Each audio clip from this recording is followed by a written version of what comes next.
Hora 14. El láser. Con Aida Bao. 2:30 de la tarde, 1:30 en Canarias, Domingo de Ramos.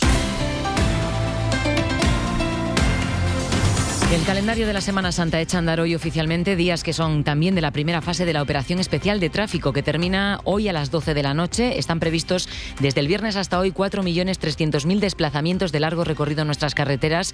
Recordamos además que es ya obligatorio llevar la baliza V16 para señalizar que estamos detenidos y tenemos un problema. Así que vamos a ver cómo está a esta hora la circulación en las carreteras españolas. Dirección General de Tráfico, Darío Carnicero, buenas tardes.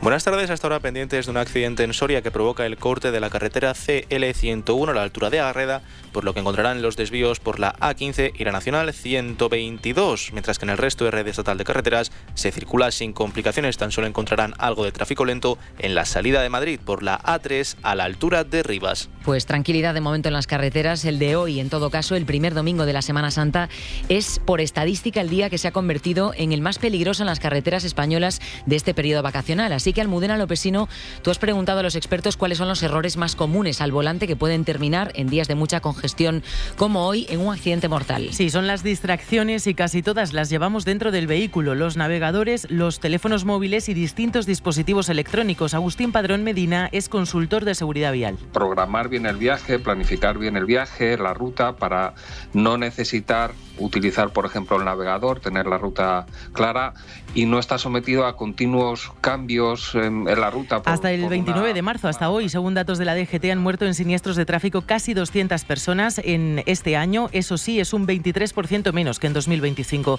Hay otra causa que provoca esos siniestros: no respetar la distancia de seguridad. El mantener una distancia adecuada me va a permitir poder dar solución a algún posible problema que pueda surgir sin impactar con el coche de delante. Los conductores están habituados hoy en día a circular por autovías, autopistas y circunvalaciones, todas de un único sentido, en desplazamientos cortos. Por ejemplo, en estos días, los recorridos en coche suelen hacerse por vías de doble sentido, donde la conducción ha de realizarse siempre con mucha precaución y respetando siempre las normas para adelantar. Según la Dirección General de Tráfico, solo entre el viernes y la pasada medianoche han muerto ya 4 personas en las carreteras españolas.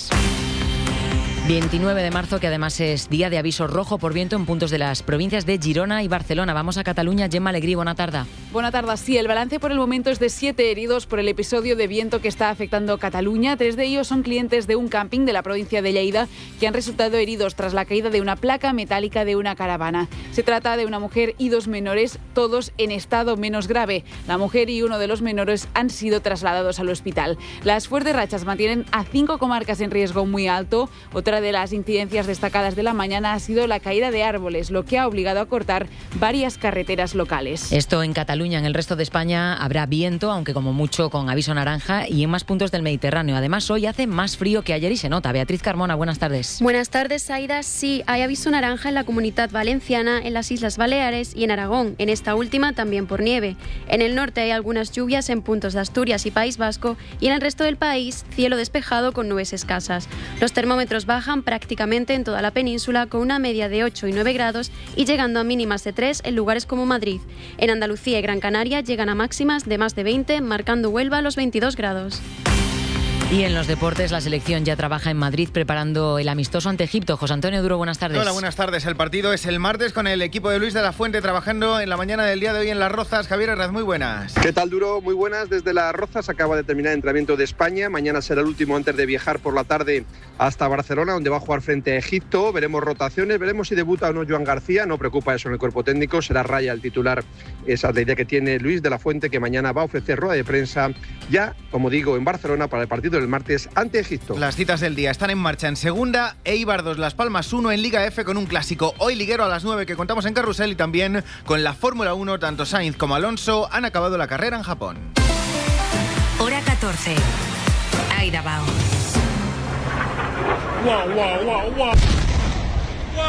Es el sonido que ya se ha convertido, por desgracia, en rutina en Oriente Próximo. La guerra de Irán entra ya en su quinta semana y las bombas y los misiles no se detienen, por mucho que Donald Trump asegure que los iraníes están cerca de un acuerdo. De hecho, lo que creen los iraníes es más bien lo contrario, que Washington está hablando de negociaciones en público, pero que está preparando una invasión terrestre en privado. Y por eso la Guardia Revolucionaria iraní ha lanzado hace apenas una hora esta amenaza.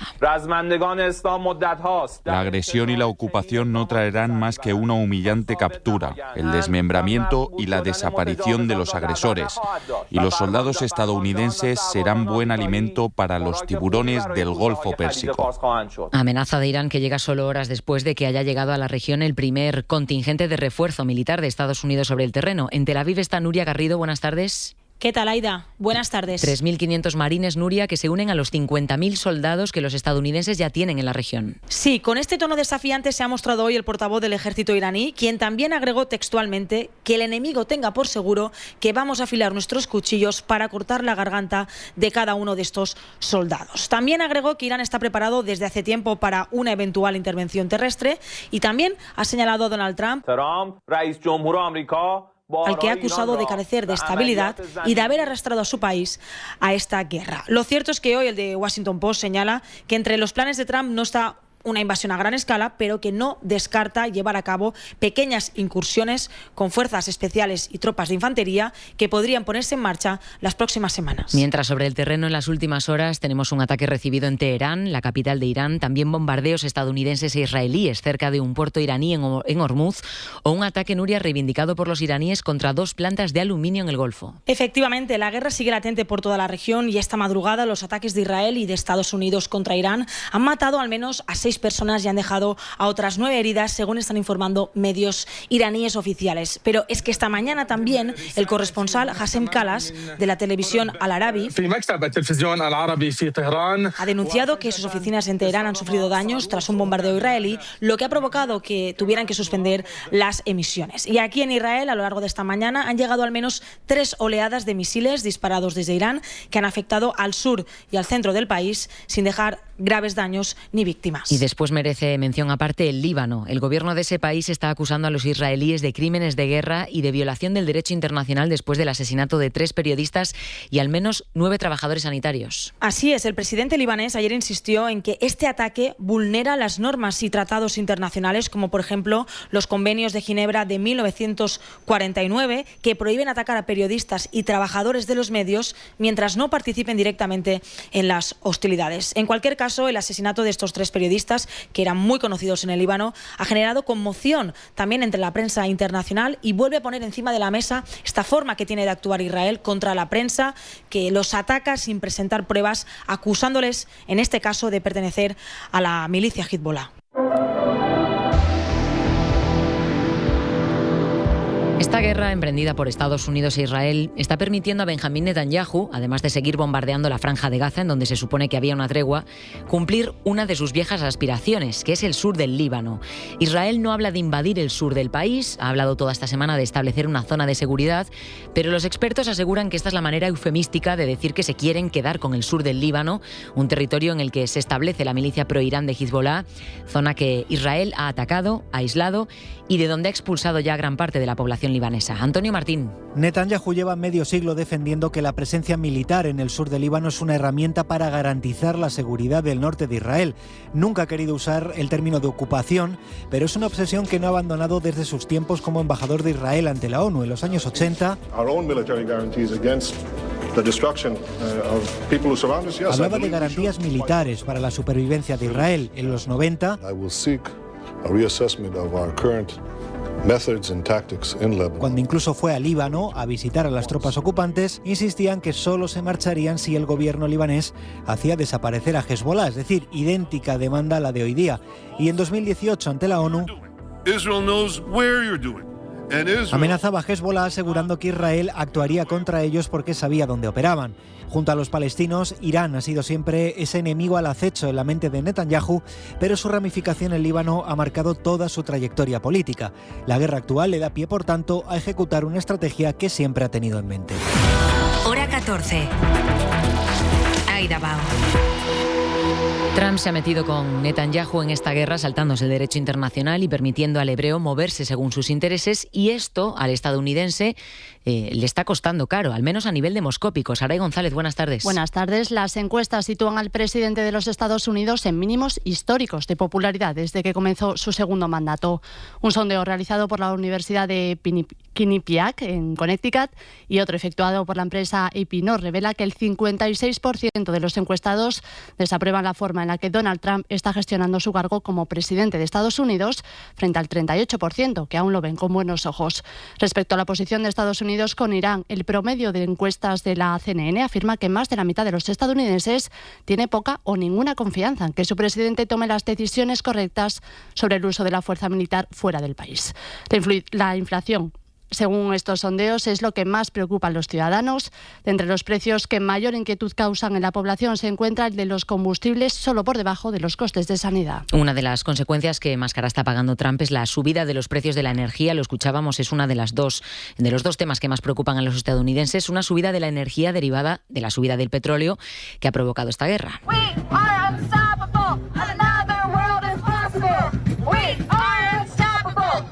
Y la gestión de la guerra, su gestión al frente de la Casa Blanca, es una indignación que se ha extendido por las calles de Estados Unidos en las últimas horas, con unas movilizaciones tituladas No Kings, no a los reyes, que se han convocado por tercera vez y que han obtenido una participación récord con más de 8 millones de personas en más de 3.000 ciudades clamando contra sus políticas. Carlos Sevilla, buenas tardes. ¿Qué tal? Buenas tardes. Sí, es la tercera jornada de manifestaciones masivas en menos de un año. Comenzaron protestando contra el autoritarismo de Trump, después también contra la policía migratoria, el ICE, y ahora añaden su rechazo a la guerra en Oriente Próximo. Unos 8 millones de personas, según los organizadores, han participado en las 3.300 manifestaciones convocadas por todo Estados Unidos. Las más numerosas en Los Ángeles, Washington, Boston y también en Nueva York, con Robert De Niro al frente de la marcha.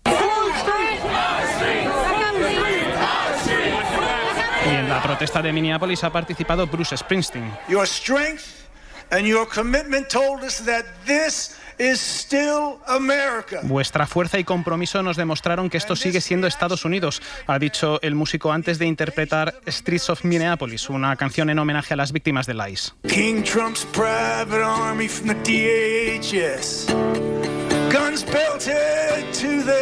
La Casa Blanca se ha referido a estas protestas como sesiones de terapia para el trastorno por Trump, una expresión que usan el presidente estadounidense y sus seguidores para burlarse de la oposición. Pues por mucha burla que llegue desde la Casa Blanca, está claro que está pasando algo en la calle en Estados Unidos. La calle se está separando de Trump, pero es que gran parte de la ultraderecha aquí en Europa también. Quelqu'un comprend quel est l'objectif en réalité final de cette guerre que cherche à obtenir Donald Trump. Je crois qu'en réalité esta semana Marine Le Pen se preguntaba si alguien entendía cuál era el objetivo último de esta guerra, pero no es la única que en los últimos meses se ha posicionado frente a Trump, frente a la tibieza de Vox aquí en España, que ha evitado reiteradamente junto al PP criticar directamente al estadounidense. En otras capitales europeas, incluso las fuerzas más extremistas de los parlamentos han manifestado diferencias en público con la Casa Blanca. Lucía Hernández, buenas tardes. Buenas tardes. La primera ministra italiana, Giorgia Meloni, ha sido una de las detractoras más relevantes. Hace poco reconocía en el Parlamento italiano que la intervención de Estados Unidos e Israel en Irán vulnera el derecho internacional e insistía en que es un conflicto del que Italia no forma parte.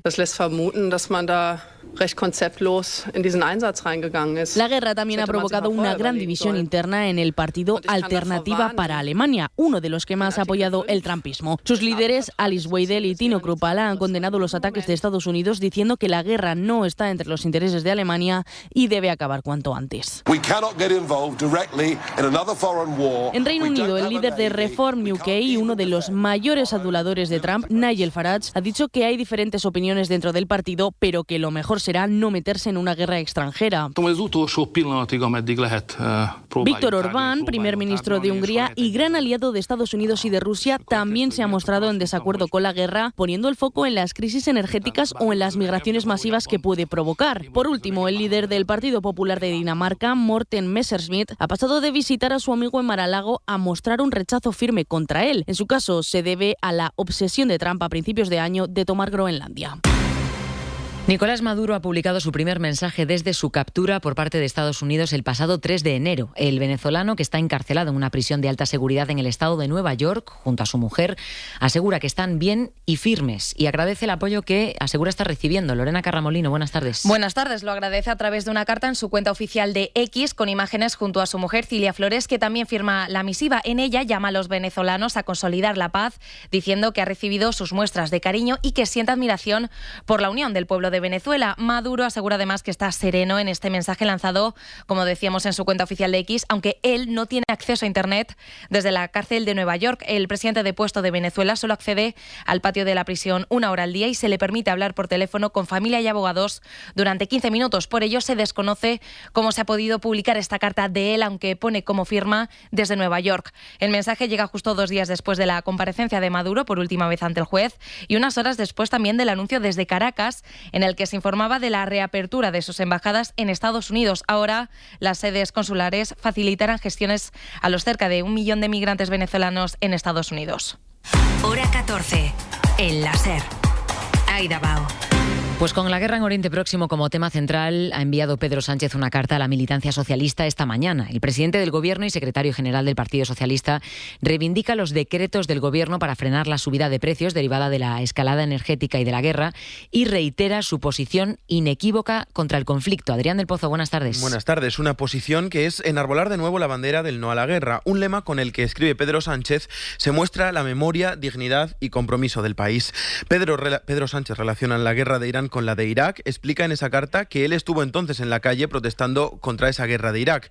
Defiende Sánchez que la posición de su gobierno se basa en la coherencia y en no renunciar a sus principios. Sobre las consecuencias económicas de la guerra de Irán y del cierre del estrecho de Hormuz, reconoce el presidente del gobierno que está afectando a la factura de la luz, a la cesta de la compra o a las hipotecas. Por eso dice, aprobamos el paquete de medidas anticrisis el pasado jueves en el Congreso de los Diputados. No es solo una postura política, sino una forma de estar en el mundo, dice el presidente del Gobierno en esa carta. Por lo demás, el nuevo vicepresidente primero del Gobierno y ministro de Economía, Carlos Cuerpo, ha prometido, Adrián, moderación en esta nueva etapa en el Ejecutivo, etapa que afronta el Gobierno de Pedro Sánchez, y desde el PP han intentado esta mañana pintar a un Carlos Cuerpo que no gestiona bien.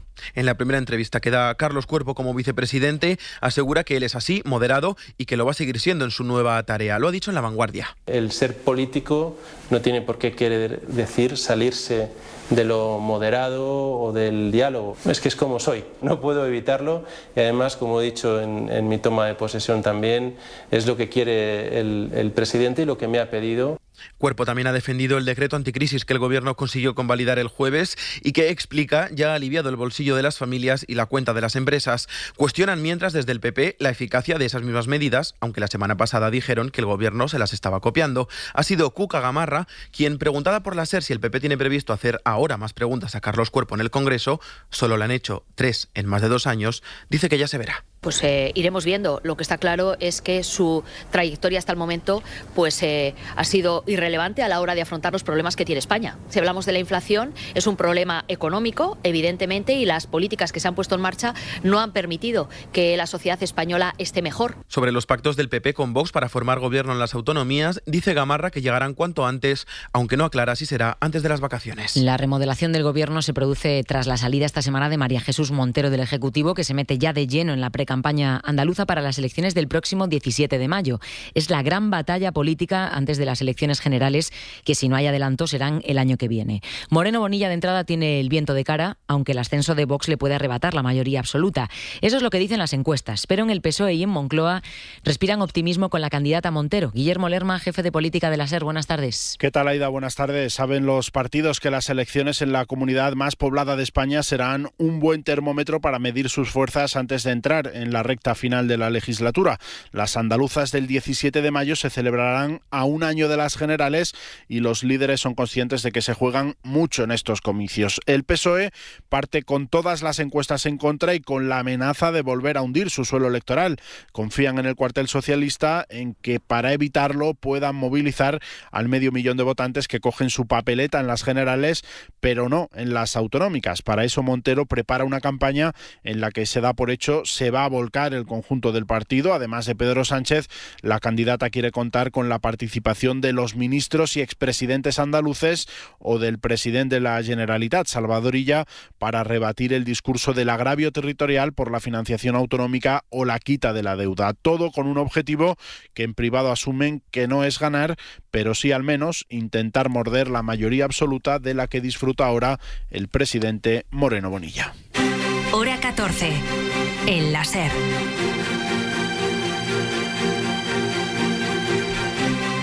Además, esta semana les hemos contado que la parte de Sumar del Gobierno está animando a todo aquel al que se le acabe el alquiler de su casa de aquí a que termine el año 2027 a que reclame ahora a su casero mediante email o un burofax, porque quienes tengan un alquiler que venza antes del 31 de diciembre del 2027 pueden solicitar ya la prórroga anual de su contrato exactamente con las mismas condiciones que las actuales.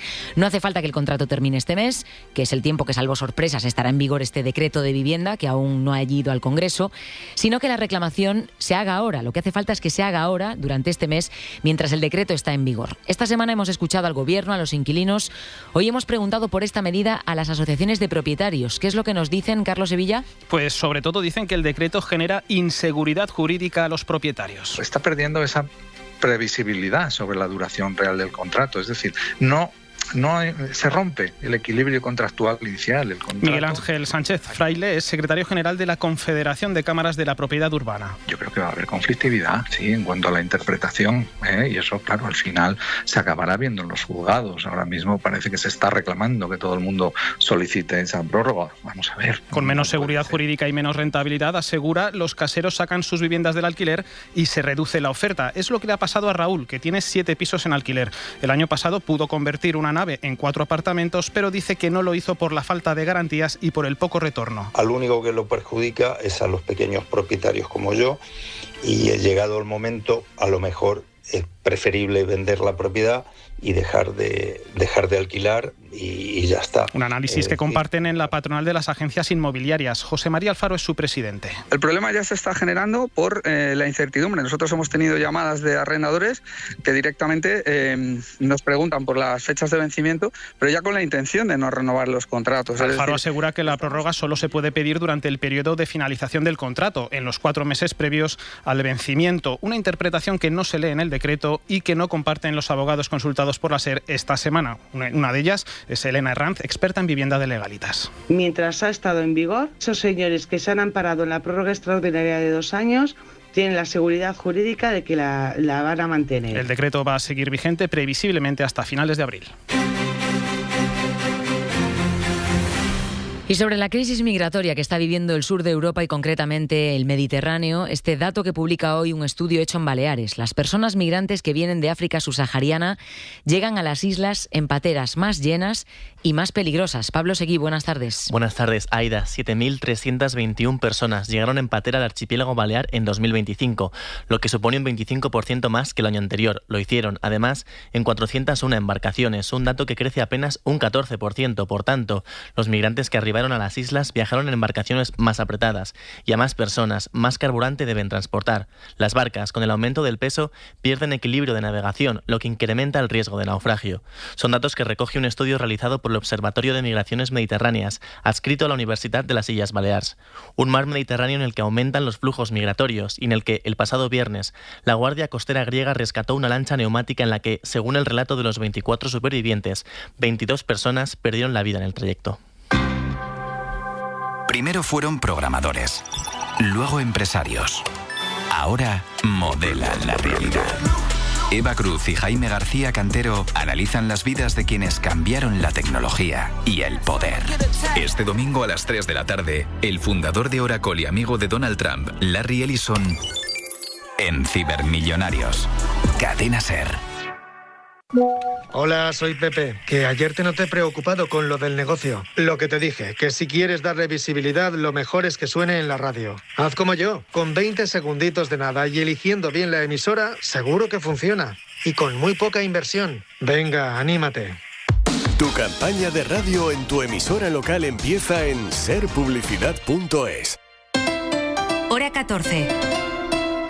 Aida Bao. En Galicia va a ser una Semana Santa con menos marisco. Los manjares que los gallegos pescan y ponen en sus restaurantes o exportan a otros lugares de España se han reducido de forma muy notable después de las borrascas que vivimos en invierno. Que lloviese tantísimo ha provocado que disminuya la concentración de sal, de agua de mar, y eso ha provocado que muriese mucho marisco. En rías como la de Muros y Noia ha muerto el 90% del berberecho, el 70% de la almeja japónica y el 95% de la almeja babosa. La Xunta ha presentado esta semana líneas de ayudas de 23 millones de euros. Hay 25 cofradías especialmente afectadas que se traducen en unos 2.200 trabajadores afectados. Radio Galicia, Íñigo Caínzos. El inicio del año está siendo demoledor, primero con la cadena de borrascas y con semanas parados sin poder salir a faenar. Segundo, con las consecuencias de estos temporales, la bajada de la salinidad y la elevadísima mortandad del marisco. Y ahora, para rematarlos, la crisis derivada de la guerra de Oriente Próximo. José Antonio Sieira es presidente de la Federación Galega de Confrarías. Pois este ano foi infernal, non foi un ano moi malo, moi crítico, de moita agua, de moitos temporales, entonces claro, acabou de rematarnos, coincidenos todo xunto, non? Mais xa non podemos pedir, máis xa non pode vir porque xa non hai máis cousas malas que nos podan suceder. Dentro de las 25 que más están sufriendo, la de Muros en Noia, donde están retirando masivamente toneladas de berberechos y almejas muertas. Su patrón mayor, Santiago Cruz, nos decía que no habían visto nunca nada igual. Isto non se acorda nunca, porque eu xa vou facer 65 anos, xubilome en diciembre, bueno, isto nin os máis vellos se acordan 3 anos consecutivos aquí na ría de Muros e Noia, tanta mortandad. Y consideran que las ayudas de 23 millones de la Xunta son insuficientes, que los 700 euros por trabajador no les permiten vivir. Planeta 14. Y ojo a esto que les vamos a contar a continuación. En España, según estudios recientes, se calcula que un 75% de la población tiene déficit de vitamina D. ¿Cómo puede suceder esto en un país que tiene entre 2.000 y 3.000 horas de sol al año? Los especialistas apuntan a un cambio de hábitos, hacemos más vida en los interiores y esto se ve sobre todo en los más jóvenes, Almudena Lopesino. Nuestro cuerpo obtiene la vitamina D a través de la piel, por el sol y por la dieta que seguimos. Hay dos problemas. Utilizamos protectores solares para evitar, lógicamente, el cáncer de piel y además no hay tantos alimentos ricos en vitamina D. Además, no los tenemos muy presentes en la alimentación diaria. Lorenzo Armenteros es portavoz de la Sociedad Española de Médicos Generales y de Familia. Muy pocos alimentos la contienen de forma natural y si la contienen es en cantidades muy poco significativas. Se encuentran. El déficit de vitamina D se asocia a los mayores por el envejecimiento natural de la piel, pero el problema se ve en los más jóvenes. Sus hábitos han cambiado con respecto a generaciones anteriores. La vida ya no la hacen en la calle. Se vive mucho en el interior, el ocio se hace a través de pantallas, videojuegos, redes sociales. Hay menos. Los suplementos para estos casos son buenos siempre que sea bajo prescripción médica, porque un abuso puede provocar calcificaciones en los riñones. En países como Noruega, Finlandia o Islandia, con menos horas de sol que España, no existe este déficit. Allí es habitual encontrar una dieta rica en vitamina D y además la población toma suplementos, sobre todo en invierno, para mantener niveles saludables. Pues para el que esté pensando en cómo reforzar esa vitamina D, sepan que alimentos que la incluyen son los pescados grasos como el salmón, el atún, la caballa, las sardinas, el aceite de hígado de bacalao, la yema de huevo o los lácteos enteros. Y lo decíamos al inicio del informativo, hoy es el primer día en el calendario de celebraciones de la Semana Santa con procesiones que atraen atención de visitantes tanto nacionales como internacionales. Vamos a repasar lo más destacado de este Domingo de Ramos con María Ibáñez. Buenas tardes. Buenas tardes. Es hoy Domingo de Ramos cuando estalla el olor a incienso por las calles de todos los pueblos y ciudades del país. Con una protagonista indiscutible, la borriquilla. Representa la llegada de Jesús a Jerusalén en un ambiente muy especial, que destaca una amplia presencia infantil en las filas de estas hermandades, en las de la borriquilla, como se les suele conocer, y cuyos penitentes portan palmas y ramas de olivo, en un auténtico festival de colores blancos y verdes que hacen las delicias de los cofrades que ven con la borriquilla fuera más cerca la cruz de guía de su hermandad en la calle. Las borriquillas más famosas, las de Sevilla, Granada, Valladolid, Elche y de Oviedo. Y vamos ahora con el gran exitazo de Netflix de esta temporada, la nueva peli de Peaky Blinders, Beatriz Carmona. El ganador de un Oscar, Cillian Murphy, vuelve en esta película al universo creado por Steven Knight, ahora en plena Segunda Guerra Mundial. You live in a house haunted. Tom Shelby regresa para enfrentarse a su pasado en mitad de una Birmingham bombardeada, donde su hijo Duke, interpretado por Barry Keoghan, está ahora al mando de los Peaky Blinders. I really love that scene because that's the first time that they meet. And you think they'll have a discussion. El duelo generacional entre ambos se entrelaza con una amenaza criminal. John Beckett, al que encarna Tim Roth, es un fascista británico que corteja a Duke para que colabore con él a favor de los alemanes. El éxito de la serie, que pudimos disfrutar desde 2013 a 2022, se repite en la película.